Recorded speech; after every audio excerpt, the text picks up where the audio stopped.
అది చాలా దౌర్భాగ్యం. ఎందుకంటే కేసీఆర్ గారు 10 సంవత్సరాలు పాలన చేస్తే ఉద్యమం చేసేటప్పుడు కూడా హైదరాబాద్లో ఎవరైతే ఉన్నారో వాళ్ళంతా హైదరాబాదీయులే. సో వాళ్ళకు మాకు ఎలాంటి పంచాది లేదు. ఎవరైతే ఆంధ్ర ఉద్యమం చేస్తున్నారో లేదా తెలంగాణకు వ్యతిరేకం ఎవరైతే చేస్తారో వాళ్ళు మాత్రమే మాకు వ్యతిరేకం అని చెప్పేసి, ఆంధ్రలో ఉండి ఎవరైతే తెలంగాణకు అడ్డుపడ్డారో వాళ్ళు మాత్రమే మాకు శత్రువులు అని చెప్పేసి కేసీఆర్ అనేకసార్లు చెప్పారు.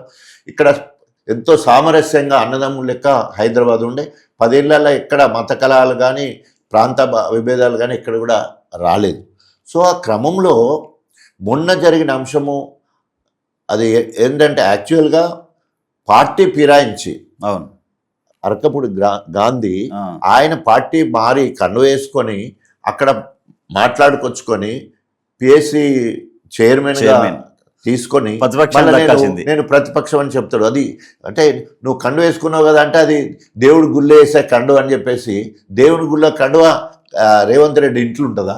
సోషల్ మీడియా ఆల్రెడీ ఆయన జాయిన్ అది ఆయన ట్వీట్లో కానీ అనేక ఈయన కానీ తర్వాత వేం నరేందర్ రెడ్డి కానీ వీళ్ళందరూ కూడా ట్విట్లో పెట్టి చెప్పారు. అంత ఓపెన్ ఉన్నాక ఒకవేళ కనుక ఏమంటారు డేర్ ఎనఫ్ టు టెల్ చెప్పడానికి ధైర్యం కూడా అవసరం ఉంది. నువ్వు పార్టీ మారినాక ఇంకా మళ్ళీ పదవి కోసం మళ్ళీ నిన్ను నువ్వు దిగదార్చుకొని మాట్లాడడం మొదటి తప్పు. తర్వాత రెండో తప్పు కౌశిక్ రెడ్డి అని అతను నిజంగా నిక్కార్సుగా బీఆర్ఎస్ పార్టీ ఎమ్మెల్యేగా ఉన్నాడు. మీ అందరి మీద హైకోర్టులో కేసు వేసిండు. ఆయన టీఆర్ఎస్ బిడ్డగా మాట్లాడుతున్నాడు. ఏమంటున్నాడు? సో నేను వస్తానని మాట్లాడతాను. ఇది మాట్లాడడం కరెక్ట్ అంట. గాజులు సీర పంపిస్తాను, నీ ఇంటి మీద జెండా ఎగిరేస్తానని చెప్పి రెచ్చగొట్టింది కౌశిక్ రెడ్డి అంటున్నారు. ఒకవేళ కనుక ఆయన రెచ్చగొట్టేదంటే మన రాజకీయ పార్టీలో చూస్తున్నాం కదా, కేటీఆర్ గారు రేవంత్ రెడ్డి ఏం మాట్లాడినా రెచ్చగొట్టిన మాట్లాడినా దానికి సమాధానం కేటీఆర్ గారిని హరీష్ రావు గారు ఇస్తారు. హరీష్ రావు గారు ఏమైనా మాట్లాడితే రేవంత్ రెడ్డి సమాధానం. ఓన్లీ మాటల యుద్ధం జరుగుతుంది. ఒక ఆయన ఉద్దేశం ఏంటి అంటే అక్కడ ఒకవేళ కనుక మీకు ఇప్పటికైనా సిగ్గు శరం ఉండేది ఉంటే బీఆర్ఎస్ పార్టీ నుండి గెలిచిన ఎమ్మెల్యే పదవికి రాజీనామా చేయండి, ఇగో లేకపోతే ఈ చీర గాజులు వేసుకొని తిరగండి అని చెప్పేసి ఆయన భావోద్వేగంలో మాట్లాడిన మాట. అలాంటప్పుడు దానికి సమాధానం నీ భాషలో చెప్పు. ఇప్పుడు ఎన్నో ఏమంటారు అసాంఘిక మాటలు వాడి తర్వాత ఏమంటారు ఆ భాష కూడా చాలా ఊరు భాష కూడా మాట్లాడడం జరిగింది. అయితే ఏమన్నాడు, నీ ఇంటికి వస్తాను, నువ్వు నిజంగానే టీఆర్ఎస్ అయితే నీ ఇంట్లో జెండా ఎందుకు ఎత్తుకో, జెండా ఎత్తాలి కదా, నేను రేపు 11 గంటలకు వస్తాను అన్నాడు. రాకుండా ఈయనను ఆపేసారు పోలీసు. ఈయనకు హౌస్ అరెస్ట్ చేసినప్పుడు ఆయనను కూడా హౌస్ అరెస్ట్ చేయాలి. ఆయన వస్తానలే.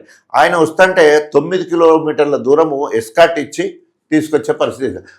అంటే గ్రేటర్ ఇక్కడ ఇంకోటి సార్, కావాలనే పోలీసుల దగ్గరుండి రేవంత్ రెడ్డి గారు కౌశిక్ రెడ్డి మీద దాడి చేయించారంటారు. నిజమేనా? కమ్యూనిటీ అన్నప్పుడు మొత్తం విల్లాస్ ఉంటాయి, పెద్ద హైలీ డెవలప్డ్ ఫ్యామిలీస్ ఉంటాయి. దాంట్లో గేటు మొత్తం దౌర్జన్యంగా అక్కడి నుంచి పోలీసులే తీసుకొని వచ్చి గేట్ ఇరుగొట్టేసి లోనికి వెళ్ళి రాళ్ళు అందుకొని కొడితే గ్లాసులు పగొట్టి కిటికీలకు అద్దులు పగలగొట్టేసి టమాటాల మీదేసి రాళ్ళు విసిరి ఇంటి వాదులనంత భయభ్రాంతులకు గురి చేయాల్సిన అవసరం ఏంటంటే ఇది మొత్తం కూడా వెనుక రేవంత్ రెడ్డి ఉండి గుండాయిజాన్ని ప్రోత్సహించి నేను ఆయన అక్కడ ఆపేది అయిపోతుంది కదా, ఆపాల్సింది పోలీసులే కదా. ఇక్కడ ఎట్లా ఆపుతావు, ఇటు ప్రతిపక్షంగా చూసేవి నన్ను ఆపుతావు, ఆయన ఇంటి మీద దౌర్జన్యం చేసుకొచ్చడానికి నువ్వు ఎస్కాట్ పట్టుకొచ్చి దౌర్జన్యం చేయిస్తావు. తర్వాత దౌర్జన్యం మీద అంతా అయిపోయిన తర్వాత హరీష్ రావు వాళ్ళు సిపి ఆఫీస్కి పోయి కంప్లైంట్ ఇవ్వడానికి పోతే మళ్ళీ అక్కడ అరెస్ట్ చేసి మహబూబ్ నగర్ అడవుల దాకా తీసుకుపోయి తాగడానికి నీళ్ళు లేక ఇష్టం ఉన్నట్టు పశువులు ఎత్తేస్తే హరీష్ రావు షోల్డర్ డిస్లోకేట్ హాస్పిటల్కి వెళ్తాను. నెక్స్ట్ డే అంటే మళ్ళీ నెక్స్ట్ డే 3వ రోజు తతంగం ఏంది, ఎక్కడ బీఆర్ఎస్ కార్యకర్తలను అక్కడ హౌస్ అరెస్ట్ చేసేయడం. అన్ని జిల్లాలలో మామూలుగా మండల స్థాయి నాయకులు పోలీస్ స్టేషన్ పోయి ఆడ మొత్తం ఆడ సంతకం పెట్టాలి అరెస్ట్ అయినట్టు. తర్వాత లేదా ఇళ్ళ పెద్దవాళ్ళనైతే ఇంటి దగ్గరనే నిర్బంధించడం. ఎంత దౌర్భాగ్యం! ఒక రాక్షస పాలన. ఏమిట్లా ఏం కాదు. ఇప్పుడు 9 నెలలు నువ్వు ఒరగబెట్టింది ఏం లేదు. శాంతి భద్రతలన్నీ ఇప్పటికే సర్వనాశనం అయిపోయింది. మొత్తము రైతులు ఆత్మహత్యలు చేసుకుంటున్నారు. ఎక్కడ కూడా ఒక్కసారి సోషల్ మీడియా చూసాయంటే రేవంత్ రెడ్డి భాగవతం అంతా బయటపడే పరిస్థితి ఉన్నది.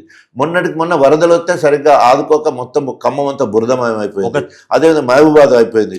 ప్రజల దగ్గరికి పోయి సరి అయిన సమయంలో మీరు అందలేదంటే మాకు హెలికాప్టర్ దొరకలేదని చెప్తారు. రేవంత్ రెడ్డి పోయి మంది ఎక్కువ అంటే టాటాలు చెప్పుకుంటూ పోయే పరిస్థితి. ఇప్పటివరకు ఆర్థిక సాయం లేదు. అది ఇప్పుడు బురదను కూడా క్లీన్ చేయని సార్ పరిస్థితి. ఇంకొకటి సార్, ఇక్కడ వరదలు వచ్చినాయి, ఇంత వరదలు వచ్చినాయి, ఇక్కడ హైడ్రా అనేది ఒక హైడ్రామా నడుస్తుంది, జనాలు ఇబ్బంది పడుతుంది, అయినా కానీ కేసీఆర్ గారు ఎందుకు బయటికి రావట్లే? ఏమన్నా తెరానక రాజకీయం చేస్తున్నారా? కేసీఆర్ గారు మౌనానికి ఏం అర్థం చేసుకోవాలి? అంటే ప్రతిపక్ష నాయకులు సందర్భము అవకాశం వచ్చినప్పుడు బయటికి రావాల్సిన అవసరం ఉంటుంది తప్పకుండా. సో ఈరోజు ప్రతి ఒక్కరూ వాళ్ళ కేసీఆర్ పాత్ర ఏదైతే ఉందో, కేసీఆర్ పాత్ర కేటీఆర్ కావచ్చు, లేదా హరీష్ రావు కావచ్చు, ప్రతి ఎమ్మెల్యే, మొన్నటి మంత్రులందరూ కూడా క్యాబినెట్ మంత్రులు అంటే సీఎం గారికి ఎంతనో క్యాబినెట్ మంత్రులు కూడా అంతనే. సో క్యాబినెట్ మంత్రులు అందరూ కూడా ప్రజా సమస్యల మీద రేవంత్ రెడ్డి మీద పోరాటం చేస్తూ ఉన్నారు. అవును. అట్లాగే ఒక్కొక్క నాయకుడికి ఒక్కొక్క కార్యాచరణ ఉంటుంది. కేసీఆర్ గారు మౌనంగా ఉన్నాడంటే ఏదో ప్రణాళిక సిద్ధమవుతుంది అన్నట్టు లెక్క. ఏ రకంగా రేపు ప్రజల్లోకి వెళ్ళాలి, అదేవిధంగా రేపు రాబోయే సంస్థాగత ఎన్నికలు ఉన్నాయి, జనవరి ఫిబ్రవరిలో వస్తాయి, దాన్ని ఎట్లా ఎదుర్కోవాలి, ఒకవేళ బై ఎలక్షన్లు వచ్చాయంటే దీన్ని ఎట్లా ఎదుర్కోవాలా, అనేక కార్యాచరణ చేసేది ఉంటుంది. దాని గురించి తర్వాత ఈ మధ్యలో కాలు విషయం కూడా మన అందరికీ కూడా తెలిసిన ఆపరేషన్. సో ఇవన్నీ పెట్టుకొని ఆయనే రావాలనే ఆలోచన ఎందుకు, కేసీఆర్ రావాలనే ఆలోచన. కేసీఆర్ కనుక రోజు దిగేది ఉంటే తట్టుకుంటాడా రేవంత్ రెడ్డి? వారి అనుభవం ముందు కావచ్చు, తర్వాత వారికి ఉన్న కార్యాచరణ కావచ్చు, వారికి ఉన్న సబ్జెక్ట్ కావచ్చు, అవన్నీ కనుక బయటకు ఆయన వచ్చేది ఉంటే తట్టుకోగలడా? ఏదో రావాలి, అవపడినంతసేపు కావాలనిపిస్తారు, దేవుడిని చూడాలనిపిస్తారు. దేవుడి కనుక వచ్చేయంటే తట్టుకుంటారా? అట్లా ఒక విగ్రహ రూపంలో ఆగ్రహంతో వచ్చే పరిస్థితి ఉంటుంది. ప్రతిపక్షం అంటేనే ఒక నరసింహారావు స్వామి అవతారంలో వచ్చేయంటే అందరూ ఆగం అయిపోయే పరిస్థితి ఉంటుంది.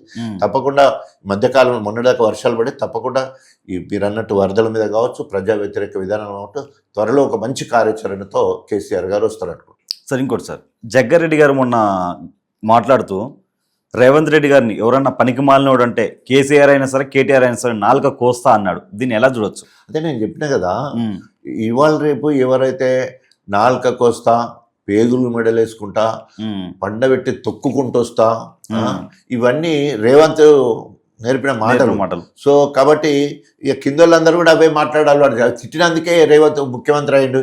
మేము తిట్టకపోతే మేము కూడా వర్కింగ్ ప్రెసిడెంట్గా ఉన్నాం కదా, పిసిసి వర్కింగ్ ప్రెసిడెంట్, మేము తిట్టలేదు కాబట్టి మేము ఓడిపోయినాం, కాబట్టి మేము కూడా నేర్చుకుంటామని చెప్పేసి ఆ బాటలోనే అందరూ అంటున్నారు.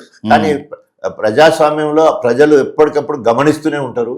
సో ఆ గమనిస్తూ ఉంటారు, తప్పకుండా సమయం వచ్చినప్పుడు కర్రగార్చి వాత పెడతారు. సరే ఇంకోటి, మోడీ గారు కేసీఆర్ గారిని ఎదుర్కోలేకనే రేవంత్ రెడ్డితో చేతులు కలిపారని చెప్పి కొంచెం వినపడుతుంది. దీన్ని ఏమనొచ్చు, ఎలా చూడొచ్చు? అంటే రాజకీయాల్లో అవకాశవాదం అనేక సందర్భాలలో రేవంత్ రెడ్డి బడాబాయ్ అని చెప్పేసి మాట్లాడడం కావచ్చు, ఏదో పేరు మీద మోడీని కలుస్తానికి ఢిల్లీకి పోయినప్పుడు కేంద్ర మంత్రులను కలవడము, లేకపోతే మోడీని కలిసి ఏదో రకంగా మనకేముంటుంది, ముందు ఫోటో వరకు మనకు ఉంటుంది, హాఫ్ అన్ అవర్లో కూర్చుంటుంది, ఏం మాట్లాడింది అనేది మనకు తెలియదు. సో ఆయనకు మొదటి నుంచి కూడా ఉంది. ఆయన బీజేపీకి ఒకవేళ వీళ్ళే, ఎందుకంటే ఒకవేళ కనుక కాంగ్రెస్ రేవంత్ రెడ్డి సీఎం వద్దనుకుంటే అల్లనే రెండో సీఎం మూడో సీఎంలు అల్లనే రెడీగా ఉన్నారు కాంగ్రెస్ పార్టీలోనే. సో ఆ క్రమం వచ్చినప్పుడు అవసరమైతే బీజేపీలతోటి ఈయన కొందరిని తీసుకొని పోయి ఆ రకంగా కూడా మళ్ళీ ముఖ్యమంత్రి కావాలనే ఆలోచనతో ఆయన సహకారాన్ని కూడా కోరుకున్నట్టు చెప్పుకుంటుంటారు. హరీష్ రావు గారు ఎదిగిన విధానం, ఆయన ఉద్యమంలో పాల్గొన్న విధానం, ఈరోజు మాస్ లీడర్గా ఆయన ఎక్స్పోర్ట్ చేసే విధానం. కానీ హరీష్ రావు అనంతో తెలంగాణ మొత్తంలో కూడా కీలక పాత్ర పోషించిండు, ఉద్యమంలో పోషించిండు, తర్వాత మంత్రిగా సమర్థవంతంగా పనిచేసిండు, మంచి పేరుంది. సో ఆయన మాట్లాడిన భాష ఆయన విజ్ఞతకే వదిలేయాల్సి.